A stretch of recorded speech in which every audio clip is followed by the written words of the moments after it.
Welcome in, everybody, to another edition of the Real Ballz podcast. I am your host, Ryan Squires, and I am back after almost a week of not having a phone, as well as almost a week of basically not having a show on Friday due to other scheduled conflicts. It's good to be back. It felt like it's been forever. I've had so many cool ideas come to me since the last show last Wednesday, but I wanted to really get into it today and get this October started off on a really good note, and I think we've got a good show planned for you. We're going to cover bowling centers and basically break down what bowling centers are in your town and what's the difference between bowling centers. We have covered extensively how pivoting in the bowling center business has changed the pro shop industry as well, but really break down how these bowling centers have pivoted. But I want to start off by welcoming you in and covering some bowling news. The PBA WBT Thailand event has completed. It was over last Friday. That was won by Danielle McEwen. Congratulations to her. She won $32,000 for winning that event. It's pretty awesome to see. It's always great to see one of the PWBA players be able to take it to the next level and win those mixed events. That's always exciting to see. But she won 32 grand. However, it counted as a WBT title, but not a PBA title because she accepted the handicap that they offer to the ladies if they choose. So she did win the money, she did win the event, but it won't count as a PBA title.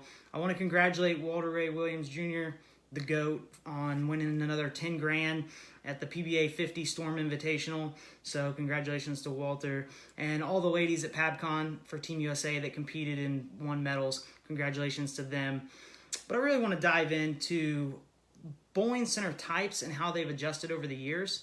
Typically, you have three models of bowling centers, and you may not know which one is in your town, but in your town, you may have multiple centers. You may only have one center, but every town or city has centers that are based on their demographics. So when it comes to the three types of centers you basically see, you see a lot of your traditional centers, a lot of hybrid centers, and then you see a lot of these entertainment centers that are popping up.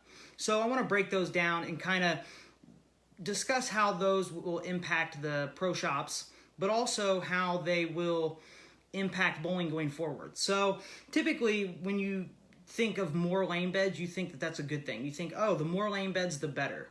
The better it is if there's more people bowling, because if there's more lane beds, there's more people bowling. Well, that's not necessarily true. And so if you oversaturate a market, then what will happen is you've got too many lane beds and it hurts one of the centers or all the centers in a little bit, or one center drastically. But there's upsides and downsides to all the models. However, with certain models, there's higher risks but higher rewards. So I want to break that down. We're going to have our traditional centers that are going to be your league based. So when you think of your traditional center, you're going to think of it's a bowling center, it's anchored in bowling, it may have a bar or restaurant, but it's going to be mostly bowling. A lot of them are smaller, they're usually always league centers, but those are really good when it comes to generating consistent revenue because it's a league center, because it's got revenue coming in at a regular pace each week. However, as they are subject to how well the leagues are performing. So if you have a year where you have down leagues, those types of centers, those traditional centers, typically don't get a lot of open play. So if you don't get a lot of open play, you don't have any way to offset those costs that you're still having, but yet because you're trying to plan to grow, and if you don't have that league play and you don't have open play coming in, then you've got a problem if you're in a traditional center. That's why you see a lot of hybrid centers out there. And hybrid centers are typically always bowling centers that have been traditional centers in the past, and they have converted, whether it's taking lanes out, whether it's expanding arcades, building a restaurant, whatever it is, they've converted other ways of making money, other ancillary products. So those are going to be your hybrid centers. And then you've got your full-blown entertainment center models, which are your Main Event, your Lucky Strike, your Latitudes, although Latitude recently went bankrupt, at least here in Indiana. But you see a lot of those types of centers, and they're not necessarily anchored in one aspect. Like if your traditional center is going to be anchored in bowling, your hybrid center is going to be anchored in bowling, but it may also have another anchor that's in food and beverage or arcade, something like that. But in your entertainment center, you're going to have multiple anchors. You're going to have 3 or 4 different ways to make money. Typically, they're anchored in bowling, they're anchored in food and beverage, they're anchored in arcade, and then they've usually got another additional way of making money, whether it's through laser tag, go-karts, some of them have putt-putt, ropes courses, things of that nature, but they've all got multiple ways to bring in revenue. But what does this mean for pro shops? So pro shops moving forward, it can mean a few different things. In a traditional center, a pro shop is going to thrive. Now, dependent upon the league base, as well as dependent on the rent that's paid, a traditional center is ideal for a pro shop operator because you're going to have a set base of business. Now, when it comes to the hybrid centers, you could actually argue that that's even more ideal than the traditional center because oftentimes these hybrid centers were traditional centers, as I mentioned, but they've converted, and a lot of them still have strong league numbers and can still bring in good solid revenue for pro shops. But at the same time, they allow for open play to come in and also bring in more business. So that can help pro shops that are in hybrid centers actually perform better than they do in traditional centers. The ones that really struggle oftentimes are the entertainment centers. Pro shops and entertainment centers are very difficult. They can often present no opportunity unless it's through other avenues, but oftentimes you'll see entertainment centers that just flat out don't have pro shops. And they don't have these pro shops for multiple reasons, but typically it's because when they go with the entertainment model, they don't necessarily want to go and bring in league bowlers. And without league bowlers, pro shops struggle. Now, you'll still see oftentimes entertainment centers that will have pro shops. And most of the time, that'll be center-owned pro shops. And if they aren't center-owned, they are either not paying rent or they're paying too much. And what I mean by that is, in these entertainment centers, these pro shops, they will either negotiate to where they don't have any rent that they have to pay, which is ideal for any pro shop, no matter what kind of center you're in. But it's very important in an entertainment center. But if they have to pay rent in an entertainment center, one of the biggest obstacles that you see these entertainment center shop owners run into is that they have to pay extravagant fees in rent, mainly because these entertainment centers are almost always built from the ground up. They are almost always relatively new bowling centers that have huge overhead costs, and so every little bit of space is more money that they need to be bringing in, so they charge these large rents, oftentimes up front as well. And so when you think of these shops, they're paying so much in rent, but they're not selling anything because they don't have that solid league base. They're almost all open play centers. And what you get a lot of from that is you get a lot of the entertainment centers that basically will say you have to pay X amount of rent, and you'll find a pro shop operator out there who wants to have expansion. They want to succeed. So what they'll do is they'll take a shop. Maybe they have a good successful shop already and they want to expand their grounds. So what they'll do is they'll go and they'll move into this center, not realizing what it really takes to have the ability to afford that shop in that center, or necessarily what it takes to be successful in an entertainment center. So it takes a lot of work to make these entertainment centers even profitable for a pro shop. So that's why you oftentimes don't see them. But if you do, they're almost always center owned, or they'll have higher turnover rates with, higher rents to make those costs back up. But with these bowling centers, you see ancillary center options. So on a traditional center, it's almost always bowling, like I said, but you'll see a bar. Typically the bar is going to be your steady anchor across all centers. You may see some centers that aren't able to get liquor licenses, but for the most part, between bowling and the bar, those are going to be your two biggest anchors, and they'll go across pretty much all the centers. Now, on a hybrid center, you might see a larger arcade, you might see a larger bar, you might see a putt-putt or a laser tag, typically a cheaper ancillary product, a banquet facility, something that didn't require extensive investment, but still allowed them to have a secondary anchor of income. So that's something that provides additional income on top of the league income that they're already getting, but they've started to see the writing on the wall that the leagues were going down, and they've expanded into their open play markets. But like I said, those are typically conversions. Now, on a traditional center, you're going to see an average cost that can start between $250,000, go up to $2 million, just depending on the real estate value. I've seen centers that looked like absolute shit, and they were still very valuable because of the land they sat on. But that doesn't necessarily mean that the business can support that. So it's very important to look at the real estate value as well as the money that it's going to take to bring that center that's a traditional center to perform to future standards. Now, with the hybrid centers, you're going to see an average cost that's going to go between $1 million and $4 million, which sounds absolutely insane. But these are typically your centers that are 30 to 40 lanes. They've got arcades and things of that nature, and like I said, the other ancillary product, but they're still going to be costly. And it just depends on the size of the center, the location, and then what ancillary product you chose to go with. Now, on an entertainment center, like I said, these are typically owned by chains, and they're owned by chains because they require a significant investment. They average in cost between $3 and $15 million. So if you think about the overall cost of what an entertainment center costs, you're not only going to have anchoring and bowling. And bowling lanes are very expensive when you break it down by putting the lanes in and trying to generate the revenue repeatedly to pay that back. But you've also got to now have anchors in a very large arcade, a large bar, restaurant. Oftentimes you'll see they'll have volleyball courts, putt-putt, laser tag, ropes courses, go-karts. But the banquet and party facilities, but you start to see new entertainment centers pop up all the time, and they're now going in a way that's very similar to boutique centers. So you may see a bar, and it's primarily a bar, but it's got 4 lanes in it or 6 lanes in it.